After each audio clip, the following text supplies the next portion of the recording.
அனைவருக்கும் வணக்கம். இன்னைக்கு ஸ்கூல் புக்ல இருக்க இம்பார்ட்டன்ட் பாயிண்ட்ஸ பத்தி பார்க்க போறோம். தரங்கம்பாடியை டேனியர்கள் டானஸ் பார்க்ன்னு அழைக்கிறாங்க.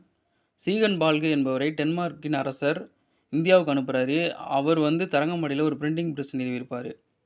அடுத்தது புனித டேவிட் கோட்டை ஆங்கிலேயரால் 1690ல் கடலூரில் கட்டப்பட்டது.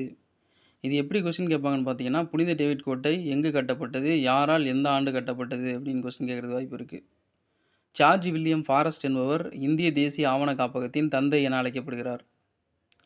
1863ல் ஐசிஎஸ் தேர்வில் தேர்ச்சி பெற்ற முதல் இந்தியர் சத்யேந்திரநாத் தாகூர். அதாவது இன்னைக்கு ஐஏஎஸ் மாரி அந்த டைமில் ஐசிஎஸ் இருந்துச்சு.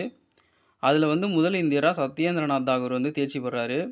இவர் ரவீந்திரநாத் தாகூர் கவிஞர் இருக்கார் பார்த்தீங்களா, அவரோட மூத்த சகோதரர் ஆவார் என்பது குறிப்பிடத்தக்கது.